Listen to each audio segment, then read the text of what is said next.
Verspiren devient l'assureur officiel de la flotte automobile de Carrefour. Dans une interview, le directeur général d'Aviva place les agents généraux au cœur de la stratégie.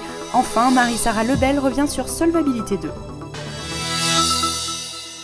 Verspiren a remporté l'appel d'offres lancé par Carrefour pour sa flotte automobile. Depuis janvier 2012, le courtier assure en effet les 8000 véhicules du parc auto de Carrefour.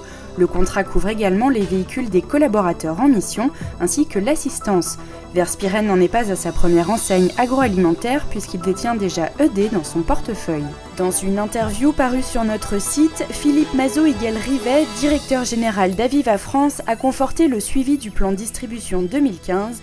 Il dit vouloir conserver les grandes lignes. Le nouveau directeur général, arrivé à l'automne dernier, place les agents généraux au centre de la stratégie de l'assureur, qui veut s'orienter vers les pros et la santé pour rééquilibrer les branches de l'entreprise. Le courtier grossiste Soli Hazard communique à destination de ses courtiers partenaires au nombre de 8000 selon un communiqué. La campagne se fera dans la presse et porte sur 3 thèmes. L'accompagnement du partenaire par Soli Hazard, un produit auto et un produit construction. D'autre part, le courtier fête cette année ses 35 ans.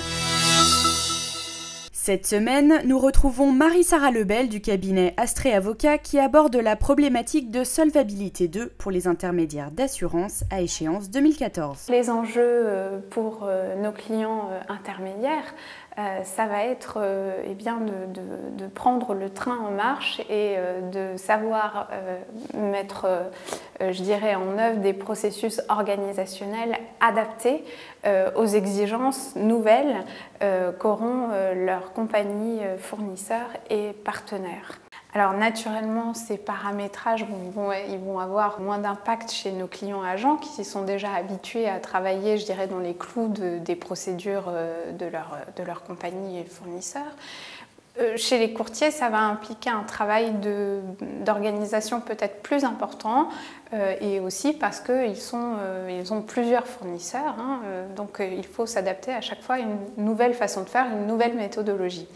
Alors, il faut quand même bien leur reconnaître qu'ils ont malgré tout anticipé ce mouvement de normalisation des procédures puisque il y a le logiciel Edicourtage qui a notamment été rénové et qui a été présenté au dernier salon du courtage et qui va vers effectivement une normalisation des procédures de gestion chez les clients. Il va vraiment falloir l'appréhender comme un projet de changement de l'entreprise parce que véritablement ce qu'on va rechercher c'est la rationalisation, la normalisation des procédures et dans ce sens-là il va falloir essayer de les traiter de façon le plus global possible, de façon tout simplement à ce que la transposition soit la plus fluide et la plus pragmatique possible. Ce que nous recommandons déjà à nos clients depuis très longtemps, c'est de fonctionner avec un compte bancaire